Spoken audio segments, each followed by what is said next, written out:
Olá pessoal, tudo bem com vocês? Eu espero que vocês estejam bem. Essa aula é específica para o ciclo 3 e 4, sim, isso mesmo. O ciclo 3 e 4 é um conteúdo que eu vou trabalhar com os dois, as duas turmas. E vocês notaram que nas últimas semanas eu não estive presente, eu não postei atividades e diante de uma ausência que eu precisei me afastar para tratar de questões de saúde. Estou no processo, ainda não estou curada, não estou 100%, mas estou aqui para trazer o conteúdo, facilitar o conteúdo que vocês vão trabalhar aí no exercício aqui abaixo. Não deixem de fazer, hein?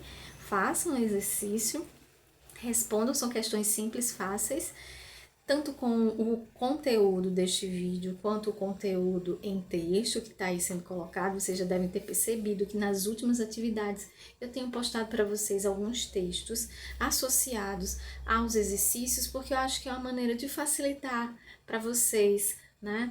E, inclusive que já tem um trabalho, que chegam em casa, estão cansados, não é mesmo? E aí precisam de fazer as atividades com qualidade, mas que sejam mais breves, que sejam mais resumidas. Então, por isso a gente também traz aqui para vocês vídeos mais curtos, para que vocês possam visualizar em no máximo aí 10 minutos e poderem acrescentar esse conteúdo para a vida de vocês e aplicar esse conteúdo na vida de vocês, tá bem? Então, o conteúdo de hoje é arte e meio ambiente. Como é que esses dois se relacionam, né? Quando a gente para pensar lá na pré-história, onde o homem vivia em meio à natureza e que ele começou a construir sua relação de,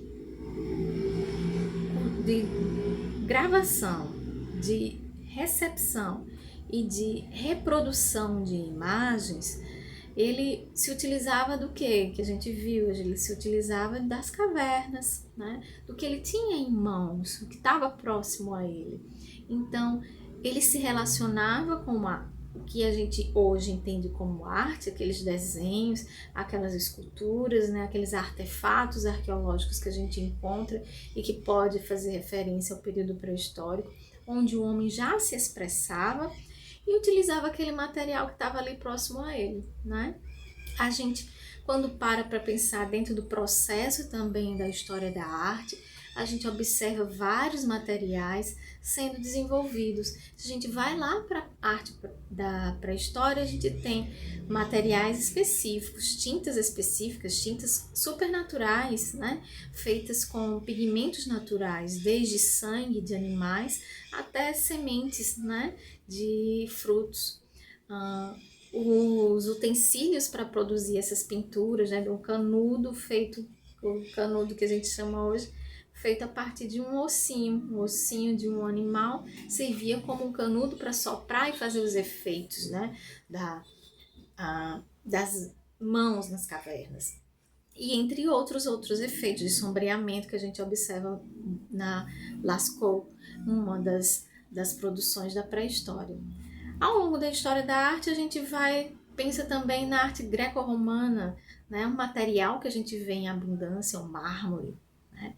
Por quê? Porque era um material que era muito visto, era muito rico naquela região, né? Então a gente vai ver bastante as esculturas, vasos. A gente também tem produções cerâmicas colocadas na arte greco-romana.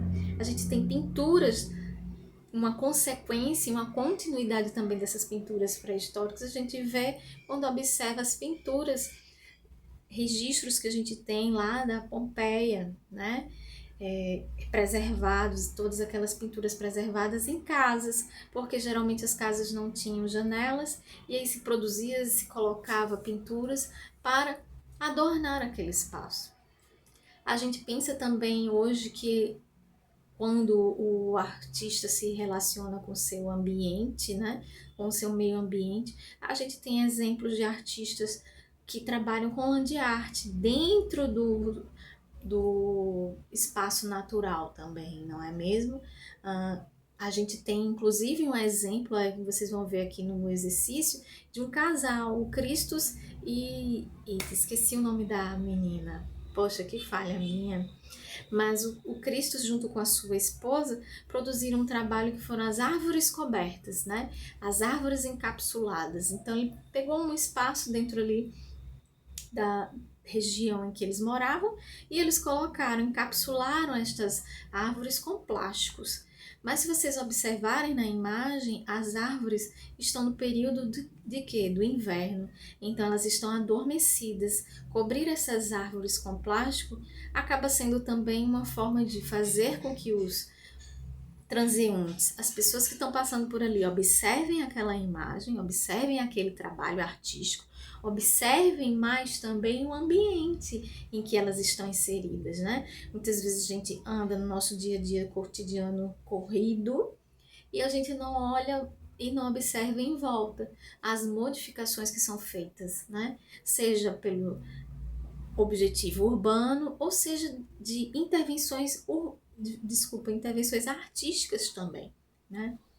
Recentemente, dentro da nossa cidade, colocado um projeto do Diógenes Chaves mais alguns artistas de lambe-lambe, onde eles começaram a colocar lambe-lambes no Augusto dos Anjos, essa figura tão emblemática para a nossa cultura, a fim de relembrar a necessidade de voltar ao nosso passado, de pensar a nossa história, não é? E termos na atualidade essa reflexão colocada, né? Estamos aqui no presente vivendo nossas vidas corridas, mas somos resultados também de pessoas que já passaram. Quem são essas pessoas? Qual a importância delas na nossa vida? Sobre o que elas falaram? Será que elas têm algo a nos comunicar? Com toda certeza, certo? Então, a arte e o meio ambiente vão estar atrelados, seja desses exemplos que eu dei, ou seja de outras maneiras que vão surgir ao longo dos anos, né?